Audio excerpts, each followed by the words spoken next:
Со шоу на реката Сена денеска ќе започнат летните олимписки игри во Париз. На игрите се очекуваат да пристигнат 160 шефови на држави и на влади, околу 7000 спортисти и речиси 320.000 гледачи. Свеченото отварање за прв пат ќе се случи покрај река наместо на стадион, а дека тензиите се на максимум покажа нападот на инфраструктурата на француската брза железничка мрежа со предизвикување пожар. Француската министерка за спорт во заминување, Амели Оудеа Кастера, објасни дека нападот бил координирана акција и веројатно чинна саботажа. Она што се случи утрово, би сакала да кажам, не е ниту првата, ниту последната тешкутија со која треба да се соочиме.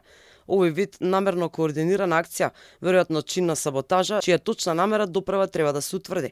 Јас не сум обвинител, очигледно сето ова треба да се истражи, но ние нема да бидеме наивни, нема да дозволиме ништо да не дестабилизира.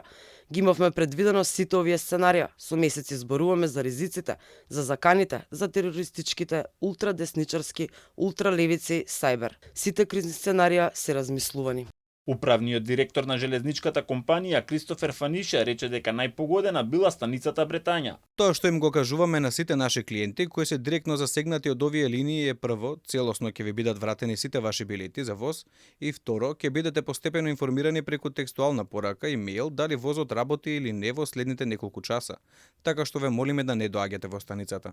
И извор близок до истрагата изјави дека нападот вклучувал акти на саботажа.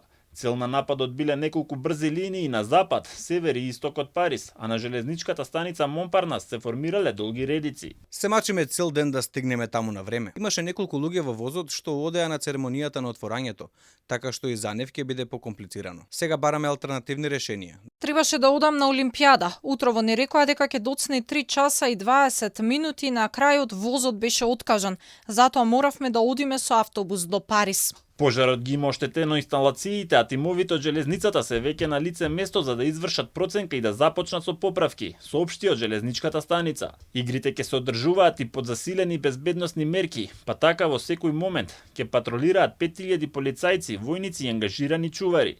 Реката Сена ќе биде оградена за време на вечерашната церемонија и пристапот до одредени области ќе биде строго ограничен и контролиран. На летните олимписки игри ќе настапат Селин Дион и Лејди Гага, а уметничкиот директор на отворањето, Томас Жоли, изјави дека сакал да ја прикаже Франција во сите нејзини различности. Игрите во Париз се првите кои постигнаат целосна родова еднаквост, па ќе настапат 5250 спортисти и исто толку спортистки. Македонија ќе има 6 представници: пливачот Никола Ѓуретановиќ, борачот Владимир Егоров, џудистот Еди Шерфиовски, стрелачката Анастасија Мојсовска и атлетичарот Дарио Ивановски. Таеквондистката Милјана Релик ќе го носи знамето. Франција е спремна и ќе биде спремна во текот на игрите, изјави председателот Емануел Макрон. Надпреварите се и можност за олимписко деби на нови спортови и спортски дисциплини, а околу 10.000 спортисти од целиот свет ќе бидат во потрага по спортските дострели со ползување на олимпиското мото: побрзо, повисоко и посилно. Учесниците ќе се надпреваруваат во 32 спорта и секој од нив ќе се обиде да освои еден од 329 златни медали.